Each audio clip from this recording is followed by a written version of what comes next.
우리 둘씩 짝을 한번 지어볼까요? 옆 사람을 한번 바라보시고요. 네, 손을 이렇게 한번 뻗어보시겠습니까? 손을. 짝이 있어야 돼요. 짝이. 예, 짝이 있어야 됩니다. 없으면 짝을 찾아가시고요. 네, 손을 대라고는 안 했어요. 예, 손 대지 말고요. 이렇게 손을 대고 상대방에게 축복하는 겁니다. 민수기 6장 24절 26절 아론의 축복을 가지고 축복합니다. 여러분이 제가 한마디 하면 따라하세요. 여호와는 내게 복을 주시고 너를 지키시기를 원하며 여호와는 그 얼굴을 내게 비추사 은혜 베푸시기를 원하며 여호와는 그의 얼굴을 내게로 향하여 드사 평강 주시기를 원하노라. 하이파이브. 영어를 잘 알아들으시네. 자, 이제 저를 보시고요. 질문 드리겠습니다. 지난주 설교가 뭐였어요? 지난주 주일날 제가 어떤 분하고 대화를 했어요. 지난주 설교가 뭐죠? 그랬는데 그분도 지난주 제 설교를 모르고, 놀라운 건 저도 지난주 설교가 기억이 안 나더라고요. 설교를 한 저도 지난주에 무슨 설교 했는지가 전혀 생각이 안 나더라고요. 여러분, 지난주 설교 주보 찾지 마시고요. 컨닝 하시는 분들, 지난주 설교가 뭐였어요?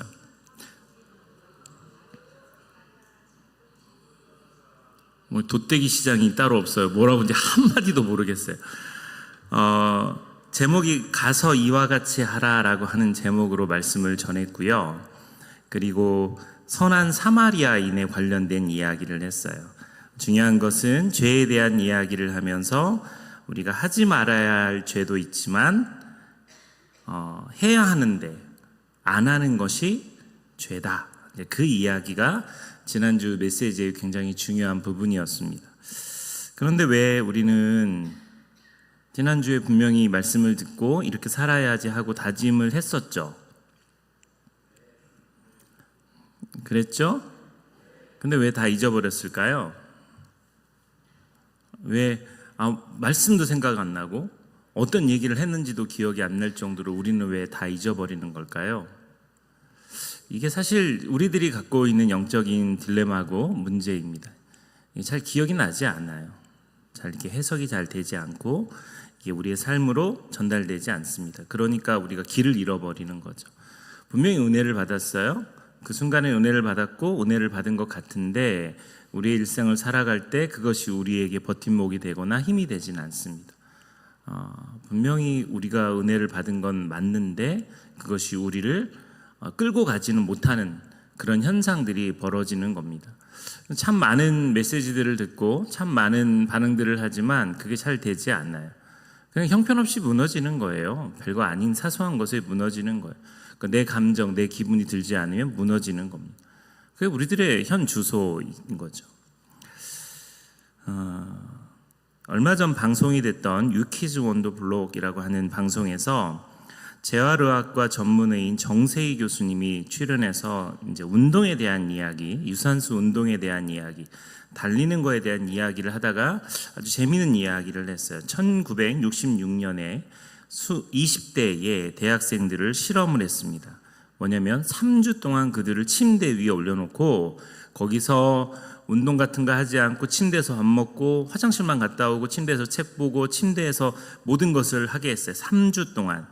그랬더니 그들의 침대 생활을 3주 동안 하는 동안 유산소 기능의 수치가 3.3에서 2.4로 떨어졌어요. 유산소의 능력이 2.4로 떨어진 겁니다. 그런데 이 실험은 거기서 멈추지 않고 2006년도에 그 20대 대학생이었던 그들이 60대가 되었을 때 유산소의 기능 그 수치를 다시 한번 조사해 봤더니 그때 떨어졌던 2.4가 그대로 유지되고 있더라는 거예요. 그러니까 여러분이 40년을 갑자기 늙고 싶다면 3주간 침대에서 내려오지 않으면 됩니다. 이분이 재활의학과 교수잖아요. 그래서 아팠다가 병원에서 입원했다가 다시 일어나면 자기 의지로 운동을 하려고 노력하고 그 운동을 꾸준하게 반복해서 유산소의 기능 수치를 올리는 게 중요한 거예요. 영적인 것도 마찬가지입니다. 영적인 기능과 능력이 어느 정도 유지되다가 뚝 떨어져요. 근데 그걸 회복시키는 건 너무너무 어려워요. 기도 생활 잘 하다가 갑자기 멈춰요. 그리고 안 해버리면 그 능력이 현저하게 뚝 떨어지는 겁니다. 등산 좋아하시는 분들은 아실 거예요. 산을 꾸준히 타면 산에서 날아다닙니다. 정말 산에서 이렇게 날아다니는 경우, 그런 사람들 봤어요. 와, 진짜 젊은 친구인데 설악산 갔을 때 대천봉을 2시간 반 만에 이렇게 올라갔다가 훅 내려오는 거예요. 죄송해요, 여러분. 뭔 말인지 모르죠. 이게 아무튼 그 정도면 아주 대단한 사람이에요. 그래서 와, 진짜 대단하다. 근데 그런 사람들도 산을 타는 것을 멈추거나 그 러닝, 뛰는 것을 멈추거나 걷는 것을 멈추면 갑자기 이 사람들이 그 기능을 하지 못해요. 툭 하면 상처받았다. 툭 하면 뭐가 문제다. 툭 하면 이렇게 무너지는 사람은 신앙적 생활이 가지 않습니다. 그러니까 그것을 꾸준하게 하는 게 중요해요. 세계에서 제일 높은 산은 무슨 산이죠? 불악산 아니고요. 에베레스트 산이에요. 이 높이가 8,848m 정도, 8,849m 이 정도 된다고 이야기를 합니다. 수많은 사람들이 이 최고봉에 오르기 위해서 많은 재정을 사용합니다. 그런데 이들이 그 산을 오를 때 이들을 돕는 사람이 있어요. 그 사람들을 세르파라고 이야기합니다. 세르파는 동쪽에서 온 사람들이라고 하는 뜻이 담겨져 있는데 에베레스트 산 정복을 위해 거기 오는 사람들을 도와주는 헬퍼들입니다. 티벳 살다가 네팔로 들어온 사람들이에요. 이런 사람들은 산 부족의 이름입니다. 한 70개가 넘는 것 같아요. 이런 부족들이. 그런데 이 사람들은 최하층 가난한 사람들인데 이들은 에베레스트 산을 정복하려고 오는 사람들을 돕습니다.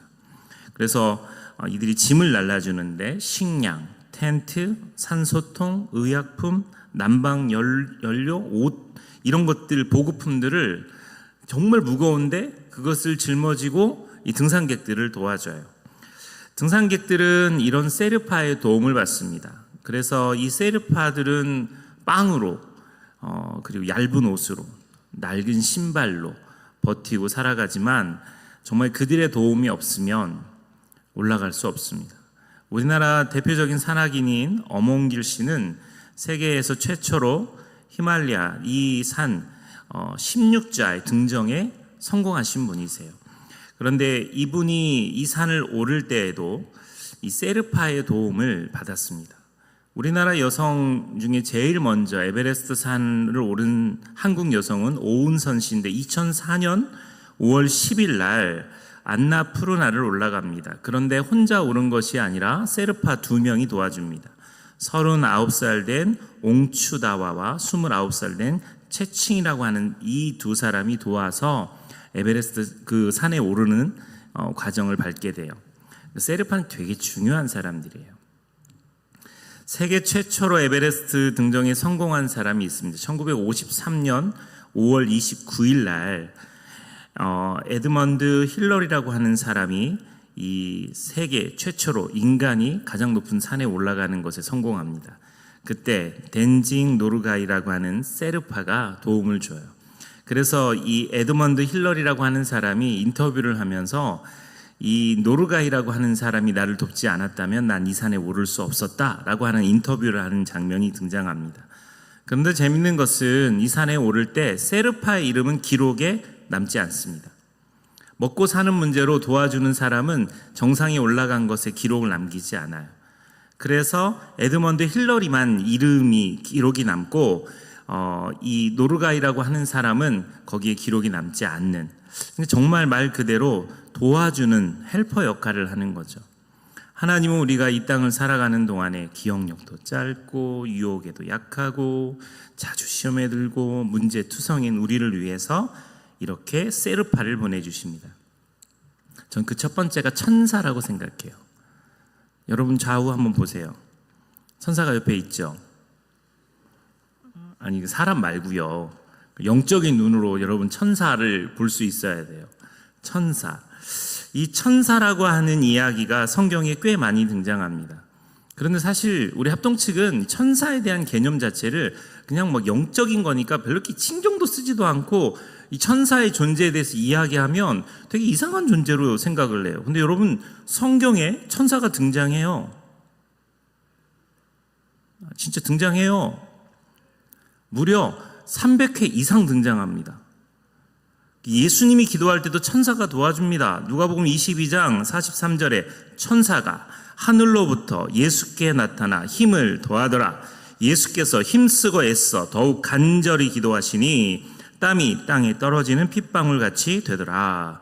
예수님이 기도하실 때도 하늘의 천사가 와서 그를 도와줍니다. 그분을 도와줘요. 여러분 예수님이 이 땅에 사역하실 때 수많은 여성들이 여자 성도들이 예수님을 도와줬어요. 그래서 그들이 먹고 자는 문제들 그리고 남자 제자들 뿐만 아니라 다른 사람들이 하는 의식주 구조를 이 여자 사역자들이 참 많이 도와줬습니다. 그들도 역시 예수님의 제자들입니다. 그런데 그거 말고요, 진짜 천사들이 존재하고 그 천사들이 우리를 돕습니다. 여러분 우리가 알지 못하지만 하나님께서 우리에게 천사들을 통해서 우리를 보호하시고 지키시는 거예요. 그것이 천사들을 창조하신 하나님의 목적이기도 합니다.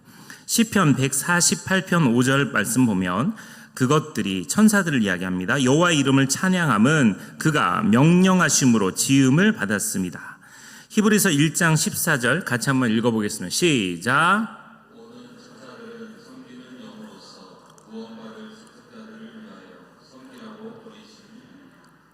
천사들이 섬기는 영인데 구원받을 상속자들을 위하라고 이야기하고 있어요.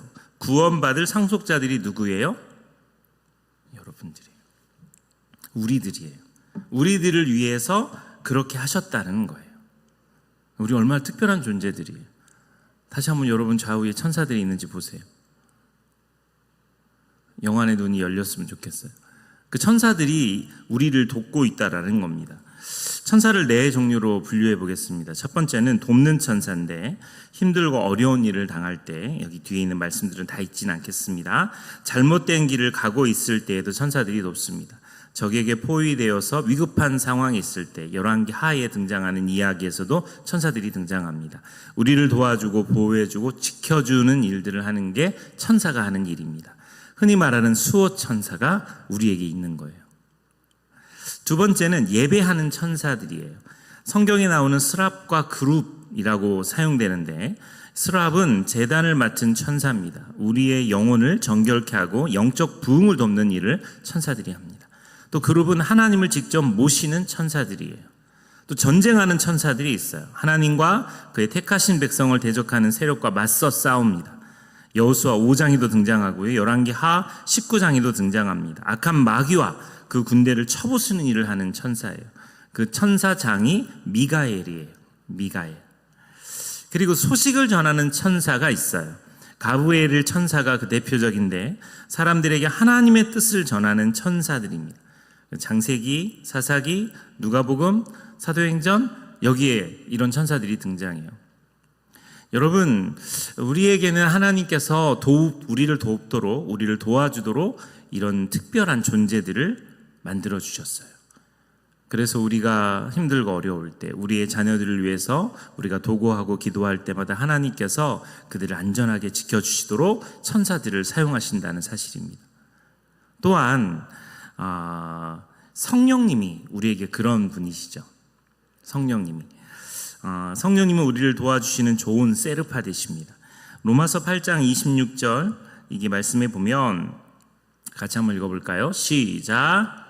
이와 같이 성령도 우리의 연약함을 도우시나니 우리는 마땅히 기도할 바를 알지 못하나 오직 성령이 말할 수 없는 탄식으로 우리를 위하여 친히 간구하시느니라. 사도 바울은 이 성령님을 특별한 존재로 우리의 좋은 세르파로 우리의 인생의 길을 걸어갈 때 우리를 돕는 자로 설명하고 있습니다. 성령을 원어로 파라크레이토스라고 하는데 옆에 와서 도와주는 이라고 되어 있어요. 그러니까 보혜사, 한문으로는 보혜사고 다른 사람에게 도움을 베풀도록 곁에 부르는 자입니다. 여러분 정말 못할 것이 없는 능력이 정말 대단하신 그 성령님께서 우리 옆에서 우리를 도와주세요. 나는 못해도 성령님께서 우리를 도와주시면 우리에게 그 능력이 나가는 겁니다. 그러니까 이건 너무나 중요한데 우리는 천사를 호령하지도 못하고 성령님에게 도움을 요청하지도 못하는 경우가 너무 많아요. 주님은 우리에게 성령님을 보내셔서 성령을 통해서 우리에게 역사하도록, 또 성령께서 우리 가운데 역사하도록 하시는데 못하는 겁니다. 정교회 수도사들은 호흡을 통해서 끊임없이 내뱉었던 말이 있습니다.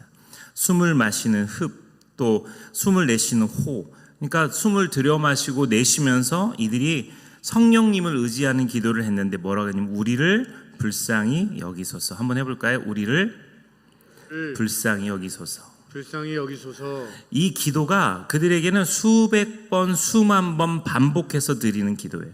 우리를 불쌍히 여겨 주옵소서. 하루에도 여러 번 우리를 불쌍히 여겨 주옵소서. 주님 우리를 불쌍히 여겨 주옵소서. 이렇게 기도하는 겁니다. 참 안타까운 건 이 합동측 교단이 갖고 있는 이 보수적인 어떤 틀이 성령님에 대한 이야기나 천사에 대한 이야기를 너무 좀 이상하게 다른 불처럼 잘못 이해하고 있다라는 거예요. 그러니까 유명한 이야기 중에 순복음교단의 조용기 목사님과 사랑의 교회 돌아가신 오카노 목사님 두 분이서 대화하신 내용이잖아요. 오카노 목사님 제자훈련을 아무리 시켜도 사람들이 변화되지 않아서 조용기 목사님에게 우리 교회는 이렇게 하는데도 왜 이렇게 뜨겁지가 않는지 모르겠다라고 이야기를 하자 조용기 목사님은 우리는 너무 뜨거워서 내가 가끔씩 찬물을 끼얹는다. 이게 진짜인지 아닌지 모르겠지만 제가 제자훈련할 때 오카노 목사님이 하셨던 이야기를 들었거든요. 그러니까 아마 두 분이 직접 그 대화를 하신 내용일 거예요. 너무 뜨거워서 찬물을 끼얹어서 그 불을 식힌다고 하는 게 순복음교단. 근데 순복음교단은 또 너무 그 성령 운동에 취해 있어서 너무 거기에 집중하다 보니까 또 말씀에는 좀 잘못하는 경우도 있죠. 이 균형이 되게 중요하다는 거죠. 이 균형이 되게 중요해요. 그래서 우리는 이 성령님의 인도하심에 대해서 생각할 때마다 정말 그분이 나를 어떻게 도와주시고 어떻게 역사하시는지 끊임없이 매 순간순간 그 도움을 요청하는 마음의 자세가 우리 안에 있어야 돼요. 그게 없으면 무너지는 거예요. 지난번에 우리 이태환 팀장님이랑 그 설악산 아래에서 1박을 한 적이 있어요.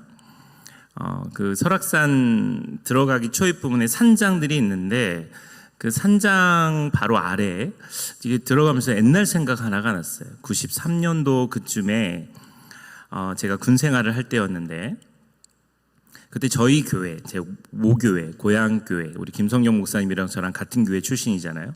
모교회에 여전도회 분들이 설악산에 놀러를 왔어요.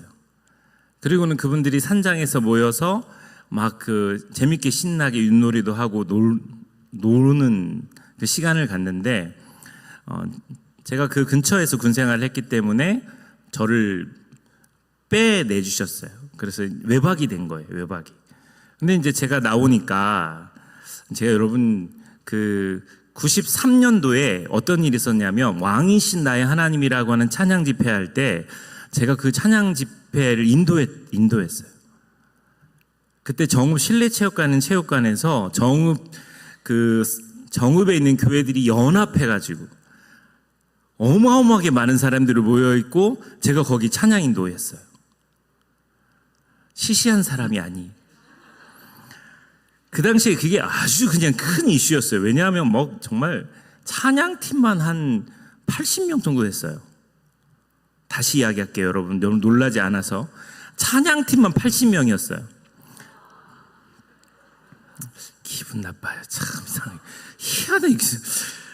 그래서 이 5개 큰 교회가 연대해서 찬양팀을 구성하고 해서 5개 교회를 돌고 맨 마지막은 실내체육관에서 연합해서 예배를 드리는데 21살, 22살짜리의 젊은 전도사가 마이크를 잡고 그 예배를 진행하는 것을 했었어요.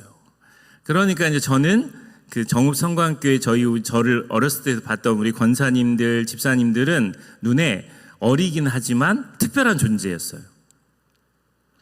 그랬어요. 정말 아주 유명한 사람이었어요. 그래가지고는 막 저를 불러가지고 설교를 한번 들어야 되겠다고 저한테 설교를 시킨 거예요.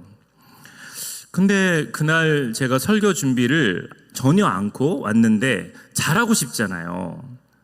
어렸을 때도 저를 지켜보신 권사님들이니까 제가 잘하고 싶을 거 아니에요. 홈런을 때리고 싶을 거 아니에요. 여기서 딱 설교를 한번 해서 그냥 우리 어머니 아버지 기가 살리고 막 그걸 하고 싶어가지고 제가 그 진짜 아끼는 말씀들을 막 뒤적뒤적 찾고 막 그것을 준비하고 그래서 이거 가지고 설교해서 뒤집어 놓으리라 이런 마음으로 제가 말씀을 준비하고 있는데 성령님께서 저에게 이렇게 말씀하셨어요. 지훈아, 네가 하는 게 아니고 내가 할 테니까 너는 가만히 있어라. 여러분 아멘이지만 사실 아멘이 될 수가 없어요. 왜냐하면 그럼 나는 가만히 있으면 내가 가만히 있으면 돼요? 그냥 진짜 말씀 찾다가 딱 덮고 아멘 주님이 하세요 하고는 정말 설교 원고도 본문도 준비하지 않고 예배의 자리를 간 거예요. 이제 권사님들 집사님들이 동그랗게 그 산장에 넓은 방에 앉아가지고 이제 얼마나 귀엽겠어요. 머리 빡빡 민 군인이 와가지고 앉아있고 어렸을 때부터 봤던 지훈이가 아이고 전도사가 돼서 아이고 말씀을 전한다는데 뭐 기특하든 진짜 얼굴에 그분들이 저를 사랑하는 게 보이는데 나는 본문도 준비 안 했고 설교문도 없어요. 그래서 저희 아버지 닮아서 제가 넉살이 좋거든요. 정말 많이 당황했는데 얼굴 표정에는 당황한 기색이 하나도 없이 그냥 빙글빙글 웃으면서 성령님께 이렇게 말씀드렸어요. 하세요. 하신다며요. 하세요. 뭔가 하셔야죠. 하면서 사람들을 보면서 이렇게 웃으면서 하세요. 뭐 하신다면서요. 뭐 해주셔야 될 거 아니에요. 그런데 사람들은 설교자가 앞에서 말을 안 하고 저러고 있으니까 많이 쳐다보고 있는 거예요. 그게 한 1분 정도 그렇게 제가 하세요. 성령님 뭔가 해보세요. 그러면서 그 자리를 버티고 있다가 겨우 뭔가 말을 하기 시작했어요. 뒤집어졌습니다. 뒤집어졌어요. 설교가 다 끝나고 난 다음에 거기 있는 권사님들, 집사님들이 울음바다가 됐어요. 근데 저는 그때 무슨 설교했는지 기억이 안 나요. 서상길 목사님이 잘하는 치매 설교.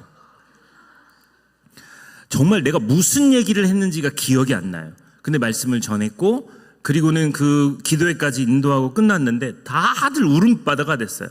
그거 끝나고 난 다음에 장기자랑하고 놀려고 했던 권사님들, 집사님들이 그 뒤 프로그램을 없애고 그룹으로 모여서 기도하기 시작한 거예요. 성령이 불처럼 내린 겁니다. 그리고 그들이 완전히 변화되는. 그리고 나중에 저희 어머니가 제가 나중에 이제 들은 이야기 중에 하나가 그 사모님이 총회장이시던 김도민 목사님 사모님이 무슨 얘기를 했냐면 그날 노전도사가 와서 말씀을 선포할 때 우리 여전도회 안에 있던 모든 문제를 말씀을 통해서 보여주셨고 회개의 영이 임했다고. 전 너무 많이 그리워요. 그 당시에 지훈이 네가 하는 게 아니라 내가 할 테니까 너는 가만히 있어라 하셨던 성령님의 음성이 너무 그리워요. 저는 20대 초반에 그렇게 강력하게 하나님의 부르심을 받았던 것 같아요. 세월이 흐르면 흐를수록 내가 아는 지식, 내가 아는 성경, 내가 아는 능력 이런 것들이 자꾸 나도 모르게 이렇게 나올 때마다 하나님이 하시는 일들을 방해하는 것 같아서 너무너무 죄송한 거예요. 여러분 우리가 성령님이 하시는 일을 방해하고 막잖아요. 그러면 진짜 교회의 기능을 제대로 하지 못하는 겁니다. 이게 뭐 합동측이고 고신측이고 뭐 정말 뭐 아주 깡보수 이게 중요한 게 아니고 여러분 진짜 기장측은 뭐 날라리라고 알고 목사님들 술도 마시고 담배도 피고 제가 아는 안산에 있는 제일교회 목사님이 계세요. 양신 목사님이라고 제 친구 목사님인데 그분은 기장층 목사님인데도요 설교 원고를 할 때 무릎 딱 꿇고요 필사를 해요. 자기 성경을 원고에다가. 되게 보수적이에요. 그러면서 철저하게 하나님을 의지하고 성령님의 도우심을 구합니다. 우리가 우리의 신앙이 퍽퍽한 이유가, 우리의 믿음 생활이 이렇게 힘들고 어려운 이유가 하나님을 의지하지 않고 영적이지 않기 때문에 그래요. 인간적으로 도우려고 하고 인간적으로 뭔가 해내려고 합니다. 하나님은 그걸 원하지 않으세요. 도리어 그러면 그럴수록 방해가 돼요. 부딪힘이 있어요. 성령님이 하시는 말씀을 따라 성령님의 인도하심을 구하고 주님이 하세요. 주님이 일해 주세요. 남부 전원교회 주님이 일해 주세요. 주님이 역사해 주세요. 우리가 우리의 욕심으로 교회를 끌고 가는 게 아니고 담임 목사가 끌고 가려고 노력하는 게 아니라 성령 하나님께서 우리 가운데 역사하셔서 우리 교회를 이끌어 주세요라고 기도할 때 한 마음으로 하나 되어서 하나님의 인도하심을 구하고 세르파 되시는 그분을 의지할 때 주님이 우리에게 놀라운 능력을 주시는 겁니다. 그게 권세예요. 그게 능력이에요. 여러분, 우리에게 가장 믿음직스럽고 확실한 세르파가 있어요. 예수님입니다. 예수님은 마태복음 11장 28절 30절에 우리가 잘 아는 말씀이죠. 수고하고 무거운 짐진 자들아 다 내게로 오라. 내가 너희를 쉬게 하리라. 나는 마음이 온유하고 겸손하니 나의 멍에를 베고 내게 배우라. 그리하면 너희 마음이 쉼을 얻으리니 이는 내 멍에는 쉽고 내 짐은 가벼움이라. 예수님 우리의 세르파 되십니다. 우리의 짐을 덜기 위해 십자가를 지신 분이십니다. 우리가 정상까지 가도록 도와주시는 가장 확실한 세르파가 우리 예수님이세요. 예수님이 우리를 불가능 가운데 구하셔서 가장 중요한 길로 안내하시고 인도하시는 분이세요. 그 예수님을 의지하고 믿고 따라갈 때 능력이 주님을 통해서 우리에게 흘러오는 겁니다. 와이파이 우리 권사님들 와이파이가 뭔지 아세요? 권사님들은 와이파이 이런 거 필요 없죠. 근데 이 와이파이라고 하는 것이 영어로 이야기할 때는 와이어리스 피델리티라고 하는 단어를 사용합니다. 그래서 요즘 어떤 분은 돌아가실 때 와이파이가 잘 터지는 곳에 묻어달라고 부탁한다고 하는 이야기 농담이 있을 정도로 와이파이는 우리의 생활에 밀접해요. 근데 와이어리스는 선이 없다는 뜻이고요. 피델리티는 충성을 이야기합니다. 그러니까 와이파이의 뜻은 뭐냐면 연결된 선이 없더라도 유선 랜을 연결했을 때처럼 신호를 충실하게 재생하는 것이 와이파이라는 뜻이에요. 우리가 눈에 보이지 않지만 이렇게 천사가 성령님이 예수님이 우리를 도와주고 계시면 우리는 그 신호를 충분하게 보일 수 있는 영적인 와이파이 역할을 감당해야 하는 것입니다. 우리의 힘으로 할 수 있는 게 아니고 주님의 영을 통해서 그 일들을 감당할 수 있는 거죠. 말씀을 맺겠습니다. 저희 교회 주보에 보면 강원도 목객교회라는 교회가 등장해요. 강릉에서 옥계 쪽으로 가는, 태백 쪽으로 가는 이 산속에 교회 하나가 있습니다. 20살 때 군대 가기 전에 저는 이곳에 전도 여행을 신학생들하고 같이 갔었어요. 20살, 21살, 22살. 그때쯤 참 많이 여름과 겨울에 이곳에 갔습니다. 그곳에서는 키가 아주 작으신 삭개와 같은 은종기 목사님이 목회를 하시고요. 이 사모님이랑 두 분이서 이 오지에서 목회를 하셨어요. 이 교회가 얼마나 열악하냐면요, 자리에서 일어나면 형광등이 머리에 닿습니다. 전 그 교회 갈 때마다 참 좋았어요. 내가 키가 이렇게 큰가? 제 키로 일어나면 형광등이 머리가 닿아요. 그래서 내가 키가 이렇게 큰가? 뭐 이렇게 느낀. 근데 아마 천장이 170이 좀 안 되는 낮은 천장이. 거기 진짜 조그마한 방 하나. 이게 예배당입니다. 그런데 희한하게도 바로 옆에 절이 하나 들어왔어요. 그냥 걸어서 가면 10발자국? 걸어서 가면 한 10발자국? 제가 이게 지금 교회라 그러면 여기서 걸어서 가면 저 문 정도 되는 거리에 절이 하나가 있는 거예요. 그 영적 전쟁이 얼마나 심하겠어요. 뭐 아무것도 모르는 신학생들이 그곳에 가서 막 기도하고, 정말 열정이 넘쳤을 때는 불침범 기도라 그래서 밤을 새가면서 2시간씩 돌아가면서 깨워서 기도할 시간이 하고 기도하고 그랬던 기억이 나요. 성탄 트리로 십자가를 만들었어요. 성탄 트리로 이게 틀을 만들고 거기에 반짝반짝하는 그 트리 있잖아요. 그 전구, 그걸 이렇게 달아놨어요. 스위치를 만들 능력이 없었어요. 곽동수 집사님 같았으면 아마 뭐 기가 막히게 잘 만들었겠죠. 근데 우리는 그런 걸 할 수 있는 능력이 안 돼서 코드를 꽂았다 뺐다 하는 것을 만들고, 뭐 그러면서 그 교회에 화장실도 없어서 군대도 안 갔던 우리가 땅을 파고 뭐 판자 같은 걸로 화장실도 만들고 그랬던 90년대 신학생들이었습니다. 어느 날 제가 기도 인도를 하는데, 그때가 한 22살 정도 됐을 때예요. 기도를 한참 하고 있을 때 갑자기 마음속에, 그때 한 6명이 모여서 기도를 하고 있었거든요. 하나님이 7이라고 하는 숫자를 자꾸 보여주시는 7. 행운의 숫자 그런 거 아니고 그냥 6명이 기도하고 있는데 7이라는 숫자가 보였어요. 근데 목사님이 당부했어요. 이 절이 너무 가까우니까 막 이렇게 사다 하나 떠나가라, 뭐 저라 망해라, 뭐 이런 기도는 크게 하면 안 된다. 스님이 들으면 시험 든다고. 그러면서 우리가 지금 그 기도는 정말 막 조용히 기도를 하고 있을 때였어요. 그렇게 막 기도하는데 한참 기도할 때 밖에서 노크가 나요. 그래서 목사님 깜짝 놀랐어요.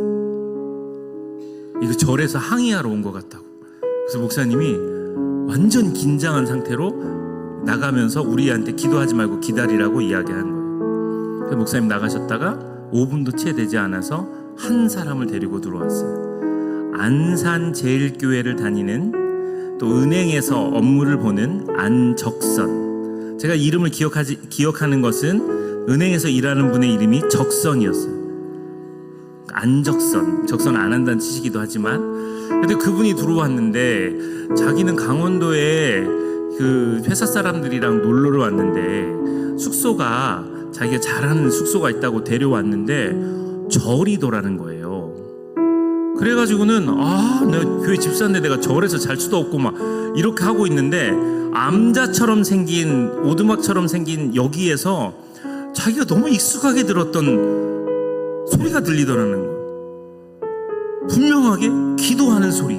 이거는 절에서도 요즘은 이 기도를 이렇게 하나? 주여 삼창하고 기도를 하나? 그래서 이분이 문 앞에서 너무 신기해서 절 바로 옆에 있는 숙소 같은데 기도 소리가 들리니까 너무 신기해서 계속 그 소리를 엿듣고 있었어요. 그러다가 확신이 들었어요. 여기는 절이 아니고 교회 같다. 그리고는 노크해가지고 목사님 나간 거죠. 그럼 자기도 끼워달라고. 그래서 이분이 앉아서 우리랑 같이 기도하기 시작했어요. 기도 끝나고 난 다음에 깜짝 놀란 건 7이라고 하는 숫자가 완성됐잖아요. 이런 거 너무 좋아하면 안 돼요. 2단돼요, 2단. 근데 그 당시에는 신학적인 이런 것도 없고 그냥 기도하다가 자꾸 7이라는 숫자가 보여요, 막 이렇게 이야기하던 때라, 이분이 등장하는 순간 우리는 뭐 정말 이제는 더 이상 절제가 안 되는 거예요. 진짜 하나님이 천사를 보내셔서 우리와 함께 기도를 시작하는 순간 절이 뭐라고 하든 스님이 시험을 받든 그런 건 중요하지 않았어요. 막 폭발을 한 겁니다. 그때처럼 기도를 그렇게 뜨겁게 한 적이 없어요. CD도 없었어요. 기타 하나 메고 막 그거를 막 기타줄이 끊어질 정도로 튕겨가면서 찬양하고 기도하고 그거를 막 밤새도록 기도하는데, 그날이 마지막 날이었거든요. 그 모든 것을 하고 강릉역에 와서, 강릉터미널에 와서 서울로 가는 버스를 타고 서울에 도착해서 목사님 사모님께 우리 잘 도착했어라고 기도했더니 이 목사님 사모님이 엄청 흥분한, 그 당시에 전화도 잘 안 될 때인데 90년도에 전화하면서 이야기하신 말씀이, 노선생, 저 그때 노선생이었거든요. 사역을 하는 노선생, 기가 막힌 일이 벌어졌다고. 우리가 어제 기도해가지고 여기에 불상이 들어오기로 한 날이었는데 그 불상이 여기서부터 여기까지가 금이 가가지고 못 들어온다고. 불교 신자이신 분들 여기 계시면 죄송합니다. 여러분 기분 나쁘시겠지만 우리는 그날 그 이야기를 듣고 완전 뭐 사람들이 많든 적든 신경도 안 쓰고 할렐루야를 외치고 막 뭐 그때 20대 초반에 그 영적인 체험들은 잊혀지지 않는 기억으로 남아있어요. 그때는 정말 천사가 우리를 돕는 게 눈에 보였고 성령님께서 말씀하시는 게 분명하게 보였어요. 예수님께서 우리를 인도하시는 게 분명하게 보였는데 제도적으로 조직화될수록 시간이 흐르면 흐를수록 왜 우리는 우리의 마음이 영적인 것에서 멀어지는지 모르겠어요. 그러니까 우리의 신앙생활이 팍팍하고 힘들고 피곤하고 지치고 별거 아닌 것에 시험에 드는 그런 일들이 반복해서 벌어지는 거예요. 사랑하는 여러분, 다시 우리 주님께로 돌아가야 해요. 주님이 우리를 어떻게 인도하시는 주님께 맡기고 의탁해야 합니다. 우리의 능력으로 해서는 안 되고 하나님의 능력이 우리 안에 역사해야 돼. 그래야 하나님께서 역사하십니다.